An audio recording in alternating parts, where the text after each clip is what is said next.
हुई।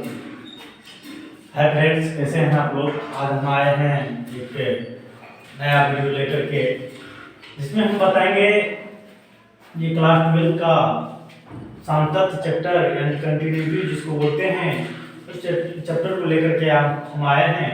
इसमें बताएंगे हम कि ये जो सतत होता है ये किस तरह से होता है, और इस चैप्टर के बारे में 12th का जो ये कलम चैप्टर होता है जिसको हम लोग कैलकुलस बोलते हैं, ये कलम चैप्टर का ही जो है एक छोटा सा भाग है जिसको हम लोग क्या बोलते हैं, कैलकुलस।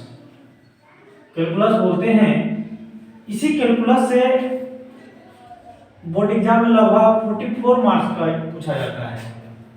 तो 44 मार्क्स का पूछा जाता है, यानी कहने का तात्पर्य यह है कि 100 में से 44, 100 में से 44 यानी कह सकते हैं लगभग जो है आधा के आसपास जो है कैलकुलस चैप्टर से ही पूछा जाता है।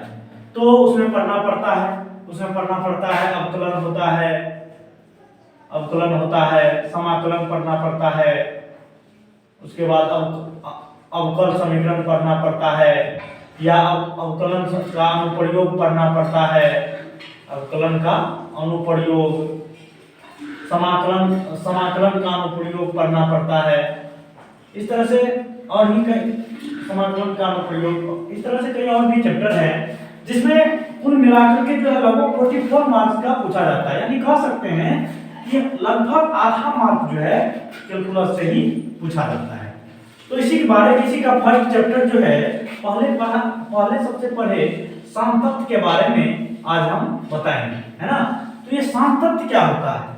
ये सांतत्य जो होता है जिसको कंटिन्यूटी बोलते हैं, सांतत्य का अर्थ होता है सतत। क्या अर्थ होता है? सतत। और कंटिन्यूटी यानी कंटिन्यूअस, यानी कहने का तात्पर्य हुआ जैसे हम लोग बोलचाल में भी इसका यूज करते हैं कि कंटिन्यूअस यानी कोई चीज को लगातार करना। जैसे एक विद्यार्थी था जो 4 घंटे से लगातार पढ़ रहा है, एक टीचर था जो लगातार 4 घंटे से पढ़ा रहा है ना।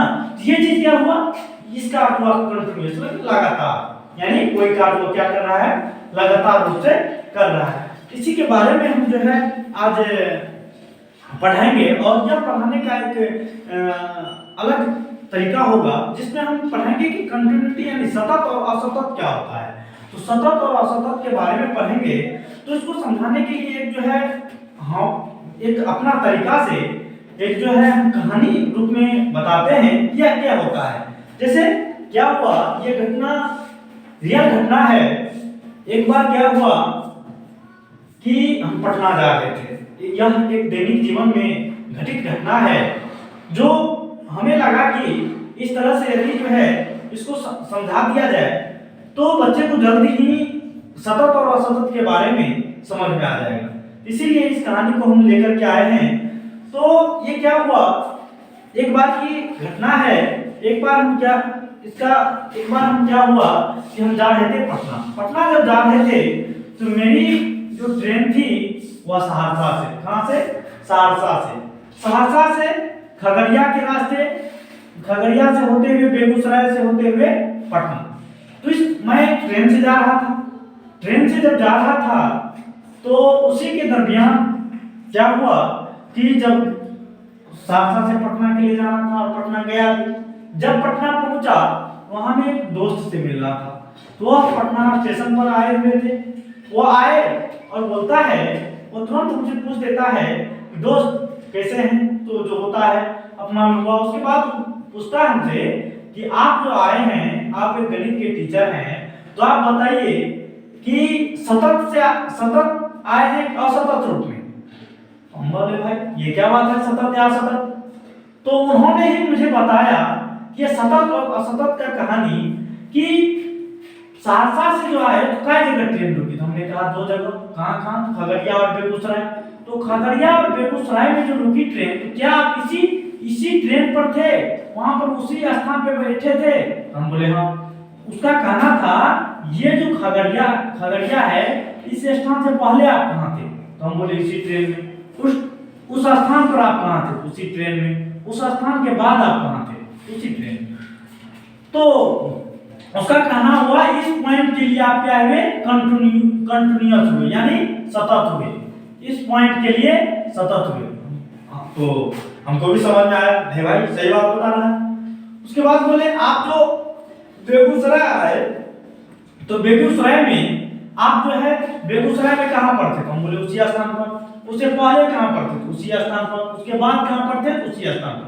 यानी इस पॉइंट पर भी आप क्या थे? सतत ही थे। यानी कहने का तात्पर्य ये हुआ कि आप जो सहरसा से पटना आए हैं, ये सतत के रूप में आए हैं। कैसे आए हैं? सतत के रूप में आए हैं। कहने का तात्पर्य हुआ कि आपका चेन जो था, ट्रेन का चेन जो था, जिस रूट से आए हैं वो टूटा नहीं है। यदि नहीं टूटा है इसका अर्थ हुआ सतत, और यदि टूट जाता वो असत। यानी कि तब दूसरा बार जब गए तो उसी से हम पूछे, इस बार जो हम आए हैं ये खगड़िया में, ये फर्स्ट ट्रेन जो है मुझे खगड़िया तक लेकर के आया, और पुनः जो है खगड़िया से दूसरी ट्रेन पकड़ के हम बेगूसराय आए, और बेगूसराय से तब जाकर के तीसरा ट्रेन पकड़ करके हम पटना आए। तब मुझे पता चला ये खगड़िया में मेरा क्या हुआ, तो ये चेन टूट गया। यानी ये ट्रेन जो था गई तो उसी रूट से, लेकिन ट्रेन क्या हो गया? चेंज हो गई। यानी इस पॉइंट पर ये क्या हो गया? असतत हो गया। यानी यहाँ पर क्यों असतत हुआ? क्योंकि मेरा यहाँ पर चेन टूट गया है, और दूसरा इस पॉइंट पर भी मेरा क्या हुआ? असतत हो गया। यानी कहने का तात्पर्य है कि ये जो सहरसा से पटना का मेरा सफर रहा, तो इस सफर में हम किस तरह से गए? असतत रूप में गए, है ना।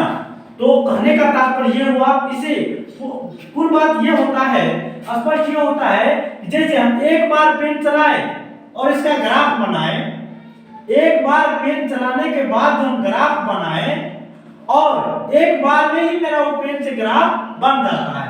यानी इस तरह के ग्राफ को हम क्या कहेंगे? सतत कहेंगे। क्या कहेंगे? सतत कहेंगे। और जैसे यहां तक चला है, उसके बाद यहां चले, इस पॉइंट पर क्या हुआ? मेरा ग्राफ टूट गया। यदि इस पॉइंट पर ग्राफ टूट गया, ये कहने का तात्पर्य हो गया कि ये क्या हो गया? असतत हो गया, डिसकंटिन्यूअस हो गया।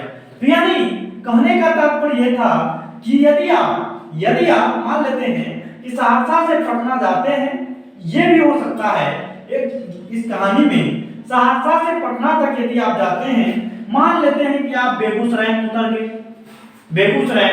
उतर गए, और वहां पर उतरने के बाद आप नाश्ता पानी किए, उसके बाद क्या बोलते हैं, उसके बाद जो है आप जो है जिस बुकी में थे उसमें न जाकर के दूसरा बुकी में चल गए।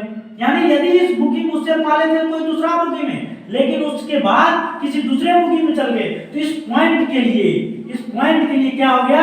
तो डिसकंटिन्यूअस हो गया। यानी इस पॉइंट के लिए जो है ये जो कंटिन्यूटी का ग्राफ होगा, ये क्या हो जाएगा? असतत हो जाएगा। क्या हो जाएगा? असतत हो जाएगा, है ना। तो इस पॉइंट के लिए असतत हो गया। यानी कहने का तात्पर्य हो गया कि जिस भी पॉइंट पर जो है ग्राफ टूट जाता हो वह डिसकंटिन्यूअस होगा। जिस पॉइंट पर ग्राफ न टूटता हो, यानी कि कोई ये जो है लगातार हो रहा हो, इस ग्राफ का निर्माण एक बार ही पेन चलाने के मदद से हो जाता हो, तो इस तरह के ग्राफ को हम बोलेंगे सतत ग्राफ है ना, सतत ग्राफ है। इसके बाद आगे के चैप्टर में इसका जो रियल टाइप क्वेश्चन होता है उसके बारे में हम बताएंगे। धीरे कैलकुलस के छोटे पार्ट को लेकर के, छोटे से लेकर के बड़े पार्ट तक को जो है हम इसी आसान भाषा में, गणित बहुत ही आसान भाषा में हम समझा देंगे। चाहे उसके लिए कोई भी समस्या की बात नहीं है, गणित बहुत ही आसान सब्जेक्ट है, लेकिन उसको समझने का जरिया होना चाहिए, समझाने का तरीका होना चाहिए। उसमें नो डाउट, नो कंफ्यूज किसी भी तरह का। यदि गणित से आप परेशान हैं तो एक बार हमारे इस दिनकर सर मैथ्स चैनल को अवश्य सब्सक्राइब करें। आपका गणित से परेशानी दूर होना तय है। धन्यवाद। आज की क्लास